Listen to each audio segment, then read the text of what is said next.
Vëllezër të dashur musliman, xhamatin të nderuam. Kjo është hutbeja e radhës që flasmi rreth një tipari të keq, rreth një cilësie të keqe, rreth një mëkati të përhapur në vendin tonë dhe në vendet ndoshta islame. Ajo është përgojimi. Është ky mëkat që vërtet Allahu Azza wa Jall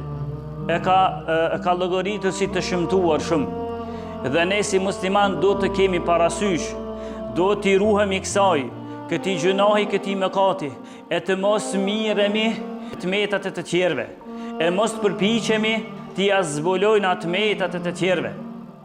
Gjithherë ju kur neve na shkon mendja për një gjë të tillë, ta mendojnë ato se si Allahu Azza wa Jall këtë e përshkruajti në Kur'an, sikur që e kena përmend herave të kaluara se Allahu Azza wa Jall e përshkruajti në Kur'an përgojimin çka ti ja bën vllaut tënd musliman, është sikur me ja ngrënë mishin e vllaut tënd musliman të vdekur. Ka të shumë e rëndoj dhe ka të shëmtuar e bëri Allahu në Kur'an, në fjalën e tij të zbritur, se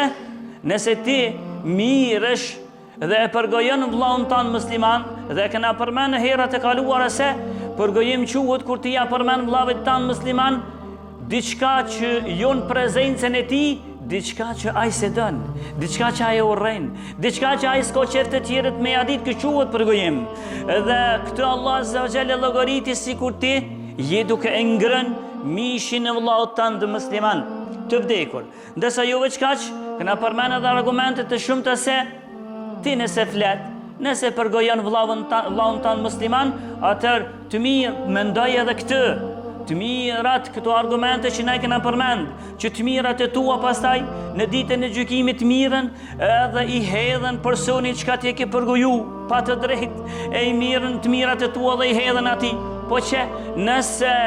të mirat e ski që ke përgoju s'kan me të kur për të mirave, atëherë mirën për të këqijave të personit të përgojuar dhe hedhen mbi ty. Mendoni këtu argumente të sene që nëse ne kemi një pik iman në zemrën tonë, kur ti paramendojnë aqitu, atëherë e nalmi gjuhën mirëmi me vetët tona, sikur që e përmendën ata të kaluarit. Pastaj, kjo është e para që na do të përpiqemi me ndal për kësaj të keqe, me mendu se sa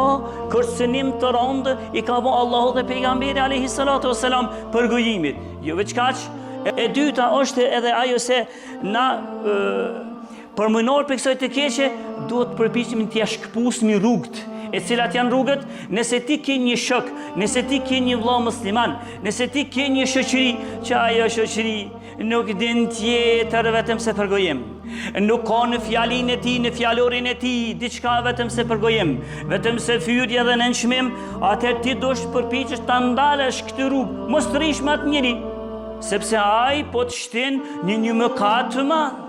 në një mëkat që ka kërcënim nga ana e Allahut dhe pejgamberit. Atëherë shkëpute, të janë dy rrugë që ne duhet të përpiqemi dhe të largohemi prej këtij mëkati të shëmtuar.